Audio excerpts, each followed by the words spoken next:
Bonjour encore. Alors, mon titre n'est pas original, mais j'espère que vous avez déjà la musique en tête. Je ne vais pas la chanter parce que j'y arrive pas. Ma fille le faisait très bien il y a quelques années quand elle était petite, c'était une horreur. Donc je vais vous parler de WebAssembly. Qui connaît WebAssembly? Ok, donc pas tout le monde, mais un peu quand même. Donc, mais alors je vais pas parler de enfin si, je vais parler de WebAssembly dans le navigateur, mais je vais parler de quelque chose de plus spécifique, WebAssembly, en dehors du navigateur. D'où ce superbe titre racoleur. Alors, pour ceux qui ne me connaissent pas, je m'appelle Philippe Charrière, je suis Technical Account Manager chez GitLab. En gros, je sers de concierge de luxe pour les clients stratégiques. Quand ils ont un problème, je leur dis d'utiliser le support parce qu'ils payent pour le support. Ouais, c'est un job de rêve. Mais bientôt, je vais changer, toujours chez GitLab, je vais changer de poste et j'ai trouvé un truc encore plus marrant. Je serai même plus obligé de le dire aux clients, je ferai que de la tech. Je clôt la parenthèse. Si vous avez besoin de me poser des questions, parce que des fois j'ai trop de slides, j'ai pas le temps, il n'y a plus le temps pour les questions, vous pouvez me suivre sur Twitter au handle Kigorg, celui où il y a le underscore, et vous pouvez m'assommer de questions, c'est pas un problème, j'adore ça, je suis addict à Twitter, donc n'hésitez pas. Donc merci à vous d'être venus ce matin, merci au Jack Summer Camp de m'accueillir à nouveau, c'est toujours un énorme plaisir de venir et de te voir, Jérôme. C'est pas moi? Ah, je t'avais pas vu, j'ai cru que c'était pas... Ah, excuse-moi. Bien sûr que si. L'objectif de la presse aujourd'hui, c'est de comprendre les mécanismes qui... Alors, pas forcément qui permettent, comme je l'ai écrit, d'exécuter du WebAssembly en dehors de la VM JavaScript, mais comprendre certains mécanismes qui font que ça paraît complexe ou un peu pas cuit, mais ça reste faisable. Donc je présenterai rapidement Wasm pour ceux qui ne connaissent pas, pour ceux qui n'ont pas levé le doigt. Je présenterai WASI avec quelques mécanismes de base importantes. Pourquoi importantes? Important. Comment simplifier la vie pour faire que les choses compliquées soient plus simples, et puis après une conclusion, et puis des questions si on a le temps. Alors Wasm, qu'est-ce que c'est? C'est un format binaire, c'est-à-dire que vous le compilez avec un langage qui est capable de targeter du Wasm, mais conceptuellement, le principe est comme avec Java, en fait. C'est si vous avez le runtime approprié sur n'importe quel type d'OS ou d'architecture, vous serez capable d'exécuter le Wasm. Alors, à l'origine, ça a été fait pour être dans le navigateur. Donc, globalement, tous les navigateurs dernière génération sont capables de faire tourner du Wasm, un module, enfin un programme Wasm. Donc, c'est presque un peu comme les applets d'il y a je ne sais combien d'années. Vous pouvez le faire, on le fait tourner dans le navigateur. L'avantage, c'est qu'il est petit, efficace, que c'est sécurisé, parce que finalement, un module Wasm, ça ne peut pas faire grand-chose si on ne lui permet pas de le faire. Donc, comme avec la JVM, c'est théoriquement agnostique. Il y a pas mal, de plus en plus de langages qui ciblent Wasm. Donc, c'est assez pratique. La naissance officielle de la spec, enfin les débuts de la spec, c'est 2015. Wasm n'a pas été créé pour remplacer JavaScript. Certaines personnes ont dit ça, mais c'est totalement faux. C'est pour accélérer JavaScript sur certaines parties de JavaScript. Moi, j'ai des codes en JS, en front, qui font du graphique, qui vont plus vite que le même code en Wasm. Parce que la VM JS, elle est déjà dans le navigateur, elle est vachement optimisée. Mais si vous avez du compute à faire ou des choses un peu compliquées, ça peut être pas mal. La deuxième version de la spec est sortie en avril 2022. Ça bouge beaucoup, un peu lentement. Par exemple, si vous voulez débugger un Wasm, c'est juste un cauchemar. Ou alors vous le faites avec du C, ou alors vous utilisez ce que fait Microsoft actuellement, ils ont pas mal avancé dessus. Le principe de Wasm, c'est vous avez dans votre dans le navigateur, mais le lot du module Wasm, c'est la VM JavaScript. Vous avez un module que vous chargez, donc là, moi, je fais une addition. Et cette addition, je peux l'exporter, ça veut dire que mon code JavaScript pourra l'utiliser comme une vraie fonction JavaScript. Et d'un autre côté, la VM JavaScript peut elle aussi exporter du code, des méthodes, on appelle ça des host functions, pour donner des pouvoirs en plus au module Wasm. À un moment donné, là c'est du Go mon exemple, j'ai fait un fmt.println. Normalement, ça ne va rien afficher parce qu'un module Wasm n'a pas le droit il n'affiche pas quelque chose, il ne peut pas accéder à la console. Mais le lot lui donne la permission de faire ça. Donc il fait un lien, ça s'appelle les host functions. Un module WASM, il peut normalement juste, il prend c'est des fonctions en fait. Hein. Il prend des paramètres en entrée et il vous retourne quelque chose. Mais il affiche rien, il n'accède pas au file system. Il a le droit de rien faire à la base. Donc je vous disais que vous pouvez utiliser plusieurs langages. Donc ça a commencé surtout en C, C++. Rust est devenu, je pense, le langage quasi incontournable pour faire du WebAssembly. Golang a un support WASM qui est encore un peu léger parce qu'ils n'ont pas mis tout l'effort là-dessus. Et ça vous produit des modules WASM énormes. Donc vous avez un truc qui est gros comme Angular quand vous téléchargez la page, quoi. Mais par contre, TinyGo, pardon, je le prononce mal, qui est un compilo Go pour les microprocesseurs, cible WASM aussi, et vous avez au lieu d'avoir un fichier WASM de 2 mégas, vous aurez un truc de 200K par exemple. Donc c'est assez intéressant. Mais TinyGo est un subset de Go, donc il y a des choses qui n'existent pas. Go par exemple fait j'ai plus le terme. Mais enfin, Go utilise de la réflexion, voilà, pour tout ce qui est parsing JSON. Dans TinyGo, ça va péter. Donc il faut trouver d'autres librairies, des choses comme ça.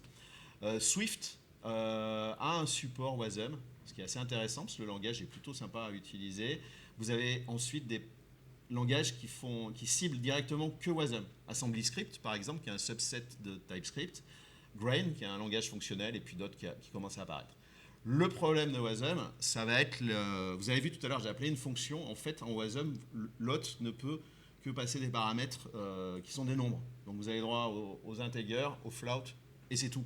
Donc, et pareil en retour de fonction. Donc pour passer une chaîne de caractères, normalement vous ne pouvez pas. Mais on va voir comment c'est possible. Pour la partie web, il existe déjà des wrappers JavaScript qui gèrent tout et qui vous facilitent la vie. Donc les difficultés dont je parlais sur les types n'existent plus. Par exemple, en Go ou TinyGo, c'est livré avec la distrib. Vous avez un fichier qui s'appelle wasm_exec.js qui en fait prend en charge toutes les notions de type. Donc vous voyez, j'ai une fonction hello en Go avec des types de type js.value. C'est spécifique à WebAssembly en Go. Et moi, quand je suis dans mon code JS à droite, je peux passer par exemple du JSON directement à ma fonction. Ce qui normalement de base n'était pas possible en WebAssembly. Mais ça a un gros fichier JS avec plein de trucs dedans qui s'occupe de faire toute la mécanique un peu compliquée qu'il y aurait à faire. C'est assez pratique et ça marche très bien. Pour ceux qui sont allergiques au Go, alors non, pardon, je suis encore sur le Go. Après, quand vous utilisez le WASM, là je suis dans la console de mon navigateur, ce que renvoie le Go sont exactement des objets ou des fonctions JavaScript. Donc pour la personne qui fait la partie JS, par exemple, c'est transparent. Pour ceux qui ne veulent pas faire de Go, il y a le projet Wasm Bingen pour Rust qui permet de faire la même chose. Et alors là où il est bien, c'est que quand vous buildez avec la commande Wasm pack du projet, vous pouvez targeter du Node.js ou du navigateur. Et lui, par contre, il génère un fichier JS spécifique à votre programme. La version de Go, c'est un programme générique qui marche pour tous les fichiers Wasm en Go.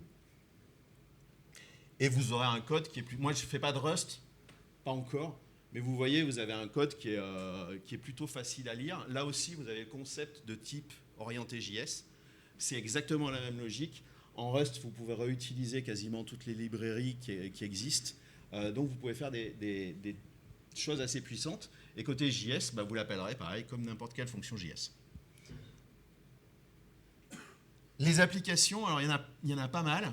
Jeux vidéo, mais par exemple, vous avez AutoCAD, qui existe en mode web maintenant, sans rien installer. C'est tout du WebAssembly. Vous pouvez faire du traitement d'image dans le navigateur sans passer par le serveur aussi. Ça peut être pratique s'il y a des choses que vous ne voulez pas, pour des raisons de sécurité ou de confidentialité, transférer sur un serveur. Vous pouvez faire du machine learning, du chiffrement.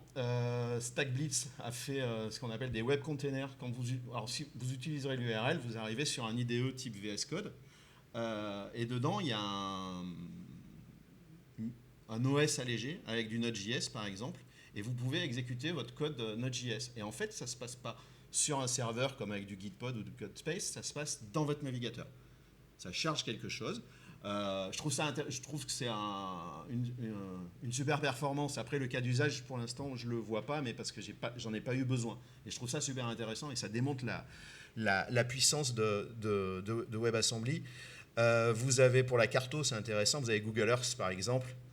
Alors, j'espère que ça va se charger assez facilement. Donc ça, c'est Google Earth sans rien installer dans le navigateur. On est à La Rochelle. Si je zoome, normalement, c'est plutôt rapide. Et si je passe en 3D, ça marche super bien. J'ai aucun plugin. Alors moi, ça s'est chargé un peu plus rapidement que d'habitude parce que j'ai préchargé tout à l'heure avant d'ouvrir mon navigateur. Mais ça accélère en fait toute la partie je ne sais plus comment ça s'appelle, de tuning, en fait, de toutes les tuiles nécessaires dans la carto. Vous pourriez le faire en pur JS, mais si vous le faites en WebAssembly, ça va accélérer énormément l'affichage. Mais j'ai fait déjà des codes sources style l'algo des boïdes là, qui simule du vol d'oiseaux graphiquement dans un navigateur. Ma version JS va plus vite que ma version WASM. Donc c'est pour ça il y a des choses, il faut essayer. Il ne faut pas dire ouais, je vais tout faire en WASM, c'est pas forcément une bonne idée. Alors, on continue. Donc WASM, c'est super sympa. En fait, de toute façon, à m'écouter, vous imaginez bien que je suis plutôt fan. Et du coup, pour les gens qui n'aiment pas faire du front à cause du JavaScript, ça peut quand même leur permettre de participer à des projets front avec des langages qui sont plus dans ce qu'ils aiment. Et je pense que pour l'instant, d'un point de vue purement professionnel, c'est le C, C++ et le Rust qui sont le plus avancés pour faire du WebAssembly dans le navigateur. Moi, je fais du Go parce que c'est plus facile. Mais Go, il faut attendre un petit peu. Alors, TinyGo a vraiment un très très bon support. Mais TinyGo, avec le nom qu'il a déjà, et normalement c'était fait pour s'amuser sur des Arduino, pour faire passer ça de manière un peu pro dans une boîte, c'est un peu plus compliqué. Mais l'équipe Go a décidé de s'en inspirer normalement et d'accélérer. Donc WASM a plein de qualités, c'est rapide, c'est pensé pour du compute à l'origine, c'est léger. De base, c'est sécurisé, donc vous n'avez pas de fonction d'accès aux fonctions de l'OS. Or, les hôtes qui proposent des fonctions, pas d'accès à la mémoire. Vous pouvez donner un accès à la mémoire, mais qui est spécifique au module WASM. Donc c'est safe par défaut, c'est probablement la meilleure qualité de WebAssembly. Alors quand vous le sortez du navigateur, vous construisez vos propres hôtes, il faut que vous arriviez quand même à prouver que votre hôte, lui, est safe. Donc on retombe quand même dans certaines problématiques. Quand les gens ont vu ce qui était possible dans le navigateur, ils ont dit nous, on veut la même chose, mais en dehors du navigateur, parce que on peut avoir plein d'applications. C'est là où est apparu WASI. Alors WASI, c'est WebAssembly System Interface. En fait, c'est fondation justement pour pouvoir exécuter du WASM ailleurs. C'est une nouvelle spec en parallèle de WebAssembly. Et ça va vous permettre alors, il y a des runtimes qui existent. Et vous lancez le runtime comme un Java-jar et puis le nom du module. Il y a la même chose qui existe. Et sinon, ces runtimes fournissent aussi des SDK pour créer votre propre programme. J'en parle un peu plus loin. Pourquoi les gens veulent ça, je l'ai dit, donc on va passer rapidement. La spec a commencé en 2019. Les runtimes les plus connus, donc l'équivalent de la JVM _jar, il y a Wasmer, Wasmtime, Wasmedge.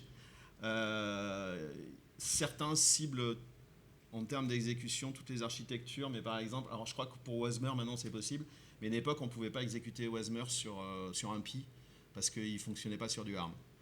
Par contre, Wasmtime si. Donc, mais comme normalement, théoriquement, ils implémentent la même spec, switcher de l'un à l'autre n'est pas trop compliqué. Mais je dis théoriquement. Leur fonction principale, c'est ou de fournir une CLI, donc le runtime pour exécuter du WASM, ou fournir un SDK pour que vous créiez vous-même vos propres programmes à partir d'autres langages. Alors, la plupart du temps, vous trouvez notamment avec les trois en haut des SDK pour Rust, Go, C, C++. On commence à voir arriver des choses en .NET et ASP.NET, mais Microsoft est en train de fournir un petit peu toute la stack et ils avancent super vite, ils font des trucs super sympas. Vous pouvez faire un module WASM qui se lance à partir d'un des runtime et qui vous balance un site en ASP.NET. Et ça marche du feu de Dieu. Il y a un petit dernier qui est apparu, c'est mon chouchou, ça s'appelle WASero. C'est un projet de runtime avec aucune dépendance.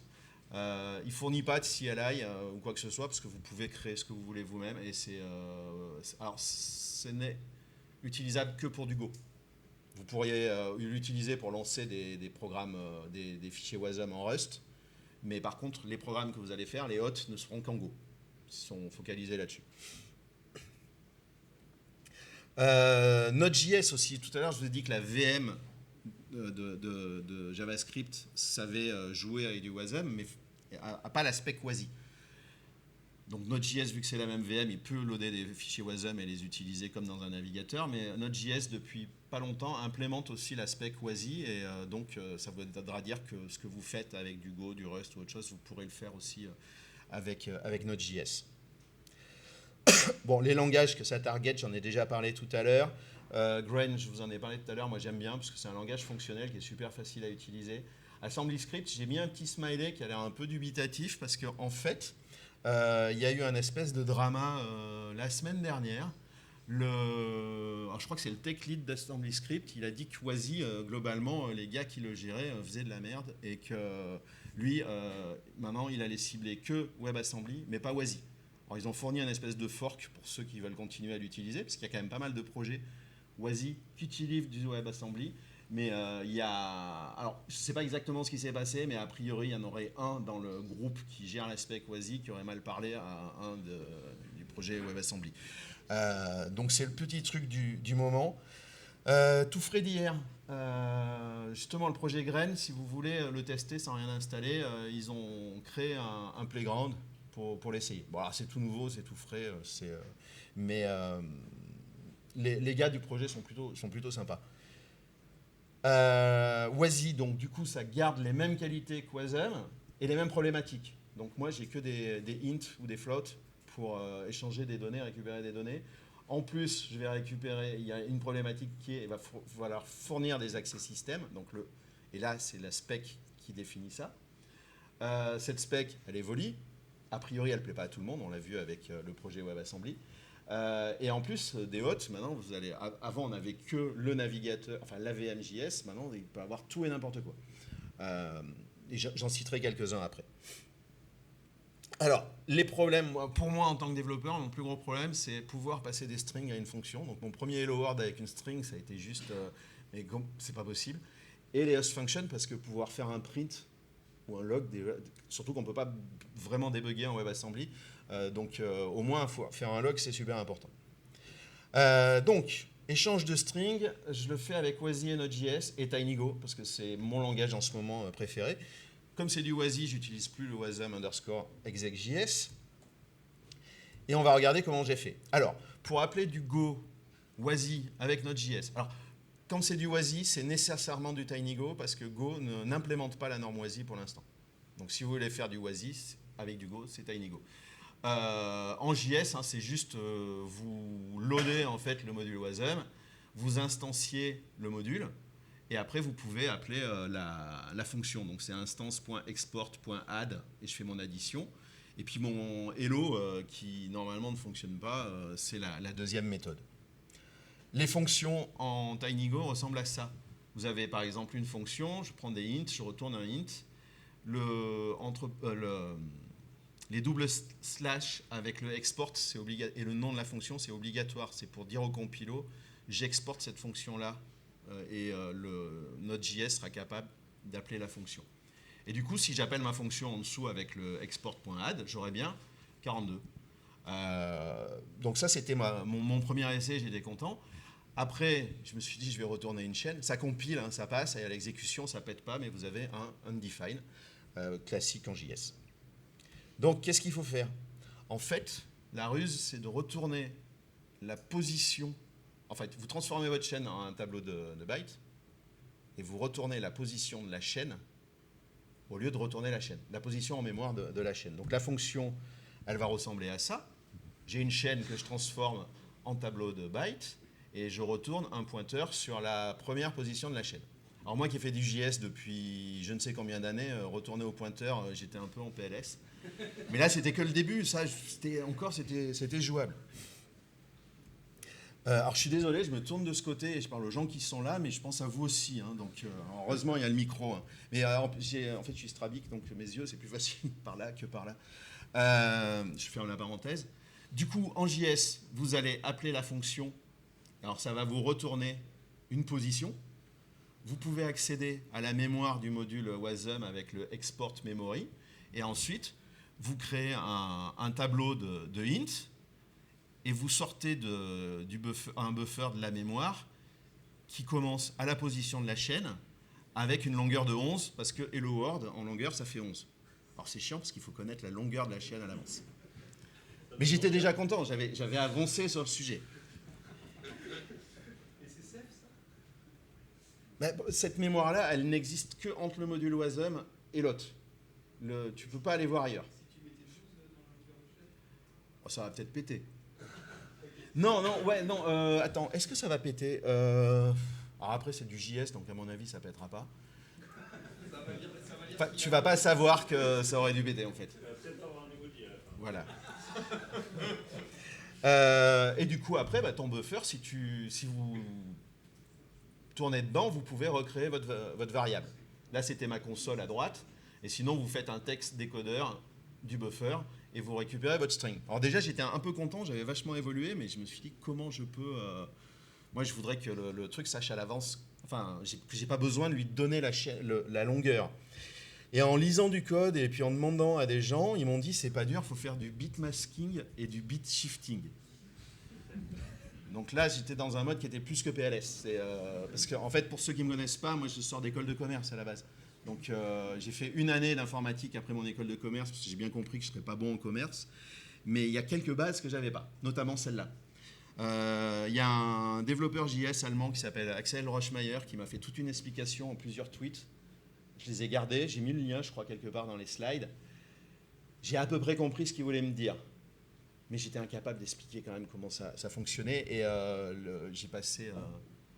je crois que c'est les 2 slides qui suivent. J'ai dû passer un week-end complet à essayer de les faire.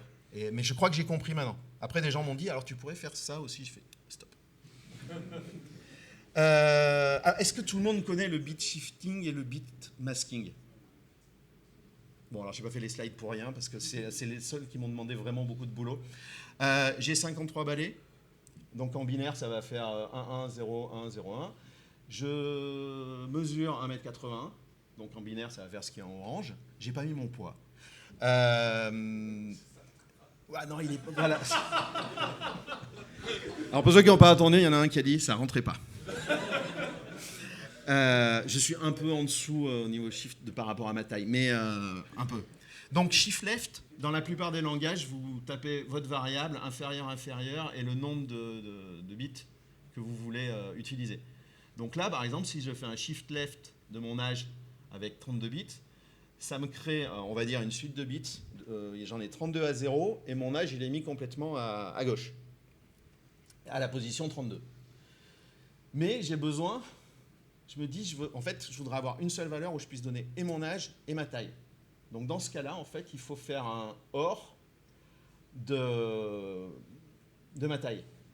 Donc en fait, je fais un shift left de mon âge, OR ma taille, et en fait, ça va positionner sur les bits à 0 les plus à droite ma taille, j'allais dire mon poids. Enfin, tout le monde va comprendre. Et en fait, quand vous faites un OR, ça met les bits à 1 s'il y en a un des deux qui est à 1. Sinon, ça sera du 0. Mais c'est pour ça que j'ai tout écrit, parce que s'il fallait que je l'explique sans le slide, j'y arriverais pas. Alors, si vous avez du mal à comprendre, vous reprenez les slides à tête reposée. Et du coup, je me retrouve avec une valeur où j'ai mes 2 valeurs dans une seule. Donc ça veut dire que globalement, je pourrais ressortir la position de ma chaîne de caractères et la taille de ma chaîne de caractères. Après, il faut que je les extrais.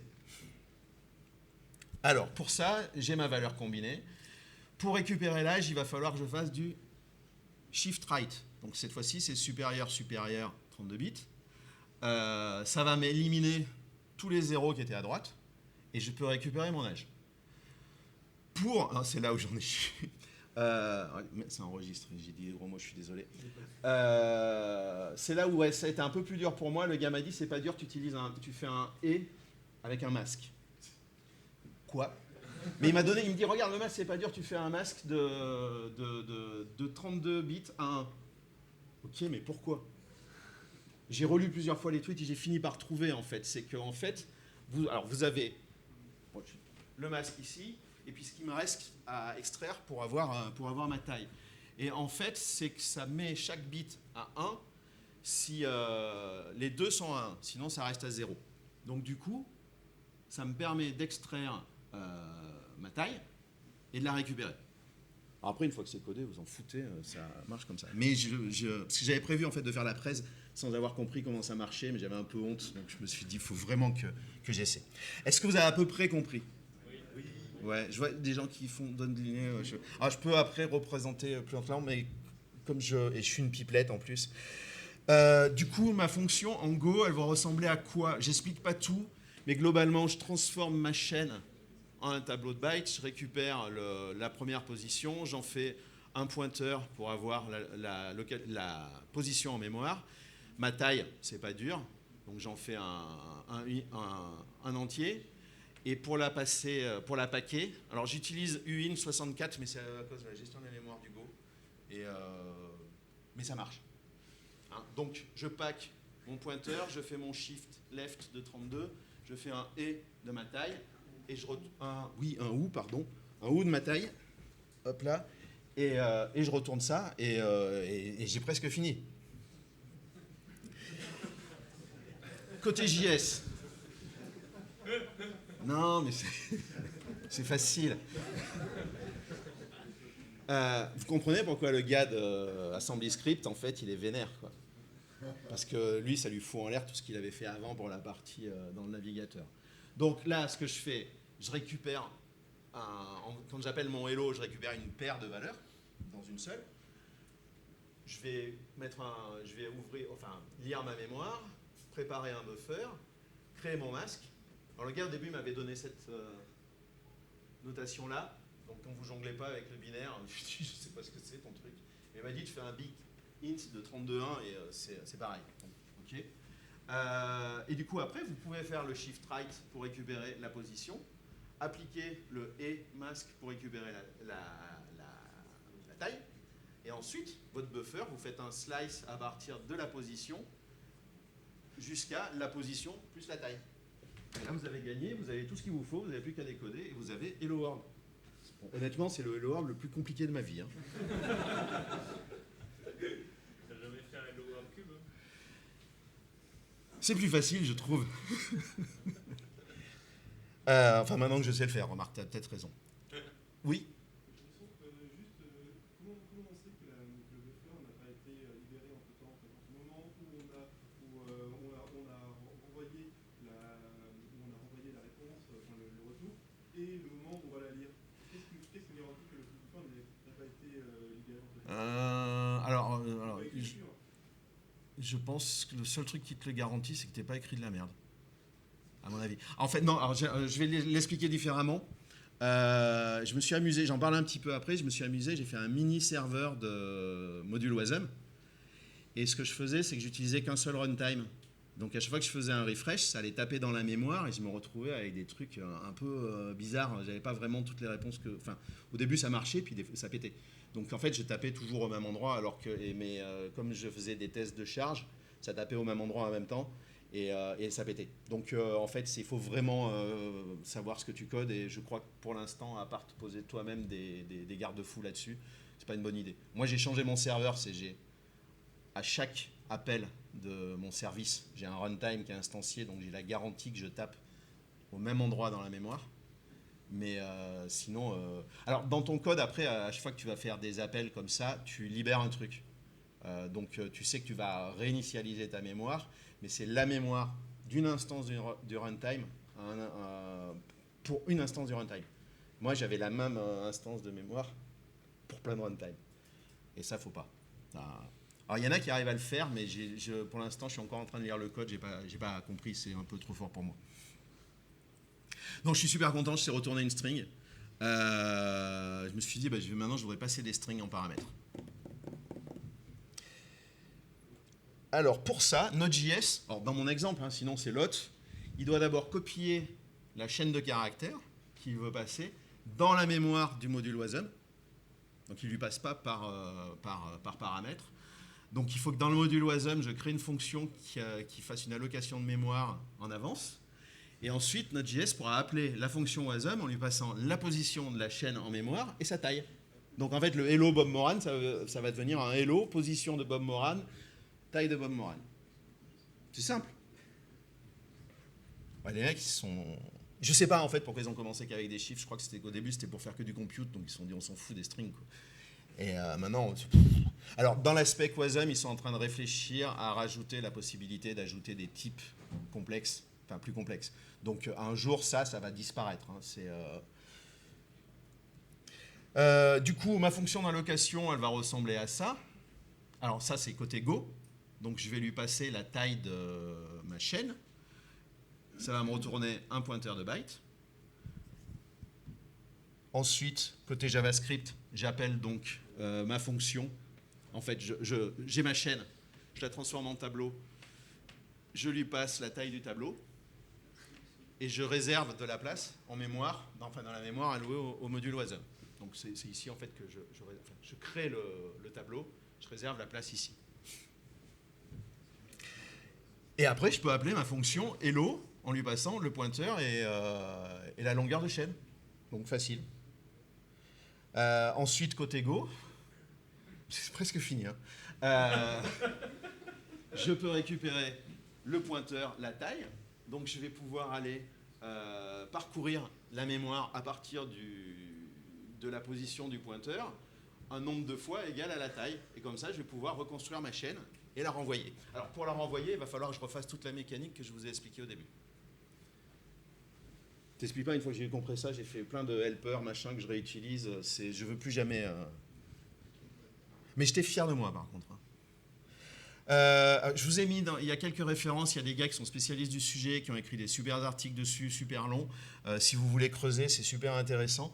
Quand j'ai eu à peu près compris l'histoire du bit shifting mapping, j'ai écrit un truc. Voilà. Et je pense que je vais le compléter avec les 2 slides précédents, parce que j'avais presque compris, en fait, quand j'ai écrit. La fonction hello en Go... Ah mais non, je suis bête, je ne prends pas les flèches dans le bon sens. Les host functions. Alors, Was0, c'est le projet en Go qui permet de vous créer des programmes qui vont exécuter du Wasm, façon WASI.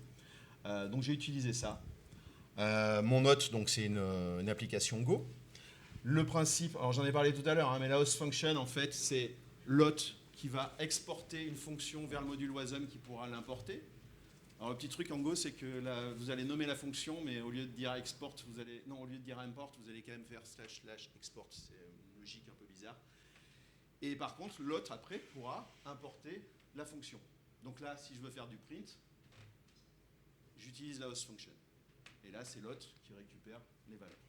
C'était ce dont je vous avais parlé tout à l'heure en début de présentation. Je vais m'asseoir, je vais essayer de vous le démontrer, enfin de vous le montrer. Il marche, celui-là aussi, super. Hop.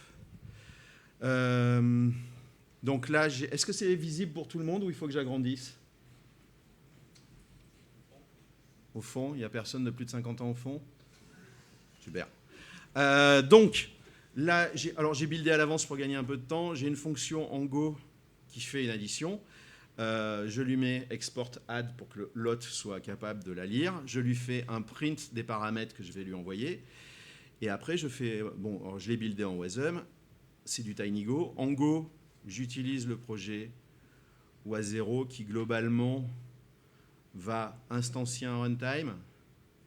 Je ne sais plus qui me posait la question sur la mémoire. Là, le defer clause, moi, à chaque fois que je le rappelle, fait que en fait, ça nettoie tout et que normalement, je ne vais plus taper au même endroit et que je casse rien. Je charge mon fichier Wasm. Je l'instancie. On pourrait imaginer que je peux l'instancier plusieurs fois et je fais un pool de modules Wasm. Je prends une référence sur ma fonction add et je lui passe ses paramètres. Je l'appelle. Donc là, théoriquement, je devrais avoir un affichage qui va m'afficher les paramètres et un affichage venant du host qui va m'afficher le résultat. Donc si je lance, j'ai que le résultat provenant de l'hôte. C'est parce qu'en fait, j'ai pas le droit en Wasm, en WASI, de faire l'affichage. Donc il faut que je fasse une host function. Et ça pète pas, ça? C'est du Go. Enfin, c'est comme JavaScript, quoi. Non, ça pète pas.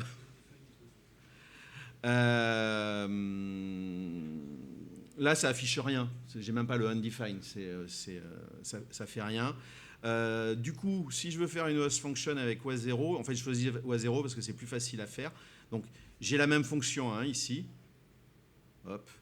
Sauf que je lui ai créé une host function que j'ai appelée host log uint32. C'est que pour faire du log sur des entiers. Parce que c'était plus facile. Si je veux faire du log sur du string, on refait tout ce qu'on a vu tout à l'heure. Alors, j'ai l'exemple en dessous. Je fournis le code source. Vous l'aurez, vous pourrez vérifier. Mais là, et dans mon programme, Go, je lui fais un export de cette fonction. Donc, vous mettez le nom de la fonction. Vous faites export le nom de la fonction. Ça, c'est juste pour... J'en ai pas besoin, c'est juste quand vous êtes dans IntelliJ, lui mettre le nom de la fonction sans corps de fonction, ça le rend fou. Donc, c'est pour désactiver le petit message avec les petits trucs rouges dans IntelliJ. Je l'ai déjà buildé. En Go, c'est quasiment le même programme, sauf qu'à un moment donné, au début, je lui crée un environnement dans lequel je lui dis, tu vas exporter une fonction. Alors là, j'ai pris une lambda, je lui dis, je l'appelle hostlog uint32. C'est une fonction qui attend du int, enfin du uint32, et ensuite tu vas me faire un print avec un petit robot et le résultat. Le reste du code, c'est pareil, hein, je charge le module wasm et je l'exécute. Donc je vais aller là-dessus.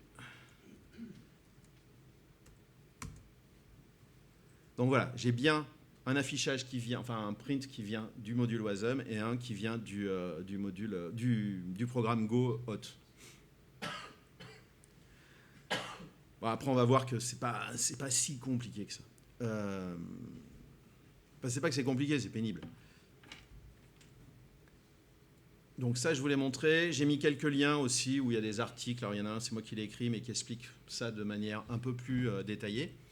Alors en fait, ce qui se passe, c'est que il y a des gens avant moi que ça a gonflé d'écrire des trucs comme ça, donc ils ont créé des frameworks qui se positionnent par-dessus les runtime, donc Wasmer, WasmEdge, WasmTime par exemple, pour simplifier la vie. Ce qui fait que vous pouvez déjà faire des applications professionnelles en Wasm.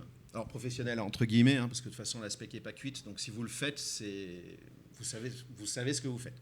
Enfin, vous savez que vous ne savez pas ce que vous faites plutôt. Il y a un projet qui s'appelle Wagi, qui est issu de DISLab. Alors DISLab, c'est une organisation qui dépend de Microsoft. Et Wagi, c'est une reproduction du CGI, mais en Wasm. Alors, on aime, on n'aime pas. Moi, je ne suis pas très CGI, mais le truc marche bien et vous pouvez faire des trucs sympas assez rapidement. Il y a des gens qui étaient sur le projet DISLab, qui ont monté une boîte qui s'appelle Fermion et qui ont fait un programme qui s'appelle Spin. C'est un petit serveur d'application qui lance du Wasm. Alors au début, c'était une espèce de fork de Wagi. Maintenant, ils l'ont changé et c'est plus façon CGI, c'est façon microservice classique. Fermion a créé carrément une application de CMS, tout en Wasm, pour montrer que c'était possible de faire de vrais apps en Wasm. Suborbital, avec le projet SAT. Oh, c'est mes petits préférés, c'est une boîte canadienne. SAT, c'est pareil, c'est comme Spin, c'est un petit serveur d'application pour lancer du Wasm. C'est aussi une lib pour faire vos propres CLI. Cosmonic, ils ont créé Wasm Cloud. C'est une plateforme complète pour hoster des fonctions Wasm et les faire discuter entre elles avec le protocole NATS, mais vous pouvez faire du HTTP aussi. C'est probablement les gens qui sont le plus en avance. Les créateurs de Wasm Cloud ou de Cosmonic ont déjà créé plein de boîtes, ils sont tous multimillionnaires, donc en fait ils s'en foutent de combien ça leur coûte pour faire de la R&D, et ils sont à fond là-dedans. Et les gars font des trucs de fou. Pour ceux qui font du .NET, sérieusement, le SDK WASI va à une vitesse, enfin en termes de features et tout ça, ils avancent super vite. C'est vraiment à suivre. Moi, j'ai pas fait de C# depuis 17 ans, je crois. À mon avis, je vais m'y remettre. En plus, là, j'ai un slide là-dessus, peut-être. Oui, voilà. De ce matin, je l'ai fait en fait tout à l'heure pendant le talk. Les gars de Fermion ont écrit un article. Maintenant, leur outil Spin supporte le SDK WebAssembly de Microsoft, donc ça vaut le coup de tester et de s'amuser. Suborbital, donc je vous parlais de SAT, qui est un framework au-dessus de WasmEdge. Alors eux, directement, ils savent utiliser les 3 runtime. Ça fait que si vous voulez compiler un SAT pour un Pi3, vous pouvez le faire super facilement. Il suffit de sélectionner. Normalement, c'est WasmTime qui marche bien sur Pi3. La Subo CLI, c'est juste une image Docker qui embarque toutes les toolchains. Parce qu'en fait, les modules Wasm chez Suborbital s'appellent des runables. C'est des modules Wasm avec des host functions. Donc, vous n'avez pas besoin d'écrire. Si vous voulez faire une requête HTTP dans du WASM, vous avez vu mon petit log. Vous imaginez après le log d'une string sur la base de données, faire un call HTTP. Voilà. Eux, ils vous fournissent tout. Donc c'est super pratique. Et les runables, vous pouvez les écrire chez eux avec la toolchain en Rust, en Swift, en Assembly Script. Enfin bientôt ils pourront plus. En Go, enfin TinyGo. En JS. Alors on compile pas en JS, mais Shopify a fait un interpréteur en WASM de JavaScript parce qu'ils fournissent des fonctions pour permettre à leurs clients de rajouter des fonctionnalités, et vous pouvez l'embarquer dans le WASM. Pour faire un fast en JS, ça peut être super sympa. Parce qu'en plus, vous avez garanti que même en JS, vous ne pourrez pas faire n'importe quoi. J'en vois quelques-uns qui sont désespérés. Donc, je vous ai déjà dit ce que ça faisait, mais pour les host functions, vous pouvez faire de l'accès fichier, du HTTP, du GraphQL, du log, du cache. Vous ne pouvez pas rajouter de fonctions, par contre. C'est eux qui les fournissent directement. Une petite facilité pour passer les paramètres. Donc vraiment le truc super sympa. Je vous montre. Il me reste combien de temps ? Moins 2 minutes. Tu veux dire moins 2 minutes ? Cette nuit j'ai répété, j'ai fait 35 minutes. Non mais après vous me dites. Hein. Le plus dur c'était le bit shifting et masking. Donc moi maintenant je suis arrivé à le faire, je suis content. Alors je vais peut-être pas vous faire la démo du coup, mais je fournis le code. Oui, non ? Ouais, elle a l'air pas contente. Donc je vous parle juste du reste rapidement. Les démos, elles ne sont pas violentes à faire, mais il y aura tout le code, et comme c'est dans du Gitpod, vous n'avez rien à installer. Cet été, il faisait super chaud, je ne savais pas quoi faire, mais dehors, c'était juste impossible. J'ai fait un side project qui est comme SAT, donc un mini serveur d'application qui lance du WASM. Ça a un peu dérapé. Mon objectif, c'était de le faire tourner sur un Pi 3, donc ça tourne bien sur un Pi 3. Plus ça allait, alors j'ai fait ça avec WAS0.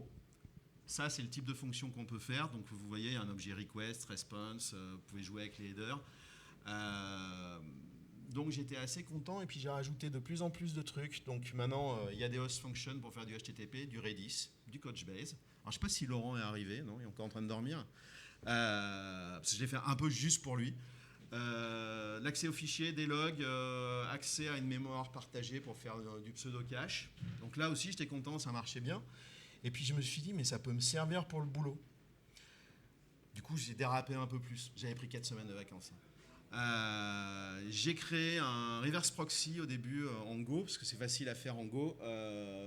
J'ai utilisé le framework Gin pour pouvoir accéder à tous mes modules WASM. Chaque module WASM en fait est un serveur HTTP. Donc pour avoir une URL sur le même port mais avec / le nom de la fonction, c'était pas mal. Puis je me suis dit mais ça serait bien que je puisse le lancer à distance. Donc j'ai fait une espèce d'orchestrateur, donc c'est mon worker. Puis je me suis dit mais ça serait bien qu'en fait quand je lance mon serveur, il puisse aller récupérer le WASM sur une registry. Donc j'ai fait une petite registry. Puis du coup, j'étais obligé de faire une CLI. Donc en fait, j'ai refait Kubernetes, mais en beaucoup plus petit. Et maintenant, en fait, je m'en sers dans mon job pour faire mes démos clients, pour faire le déploiement et tout ça. Parce que moi, mes collègues, eux, ils sont obligés de trouver quelque part un endroit pour setuper un cube, pour pouvoir faire du redéploiement. Parce que moi, mes workers permettent de faire des révisions de fonctions et du scale de fonctions. Donc pour les démos, c'est super sympa. Professionnellement, ne l'utilisez pas. Enfin, pour des démos, oui, mais... Ou allez voir mon code avant, mais vous allez rigoler. Notamment sur le passage de paramètres. Le statut actuel de WebAssembly, il y a eu un questionnaire de 2021 à 2022. L'attraction pour le côté front, hein, d'après le questionnaire, hein, c'est relatif, mais semble avoir diminué. Et les gens sont plus intéressés par la partie serverless, donc FAS, containerisation, et les plugins pour les applications. Il y a un IDE, un éditeur de code par exemple qui est sorti qui permet de faire des plugins en WASM dans le langage que vous voulez. Un des plus professionnels est le use case pour Envoy. Donc c'est un proxy que vous pouvez utiliser dans Cube, mais en dehors de Cube aussi. Et depuis quelques temps, alors c'est encore expérimental, mais avant ils proposaient de faire des filtres en Lua. Maintenant vous pouvez faire des filtres en WASM. Et les gens sont hyper fans.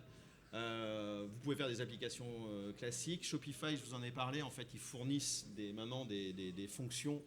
Ils permettent de faire des fonctions WASM. Pour l'instant, le cas d'usage qui revient beaucoup, c'est les User-Defined Functions dans les bases de données. La base ScilaDB a déjà mis des choses en place. Après, vous pouvez faire du FAS. Il y a des gens qui proposent des services de hook directement en WASM. Mon prochain projet de démo, c'est de faire un bot, forcément, avec GitLab, et des hooks aussi. C'est déjà, enfin, vous pouvez déjà faire plein de choses. Après, si vous vendez à votre boss que vous allez mettre tout ça en prod, soyez sûr, enfin, ou prévenez-le, dites-lui que c'est pas complètement cuit. Mais c'est bien, je pense, de s'y intéresser à l'avance. Donc j'ai fini, a priori j'ai dépassé, donc il n'y a pas de questions. Vous pouvez me trouver n'importe où, venir me poser des questions, il n'y a pas de souci, ça sera un grand plaisir d'en discuter. Merci pour votre attention. Merci Philippe.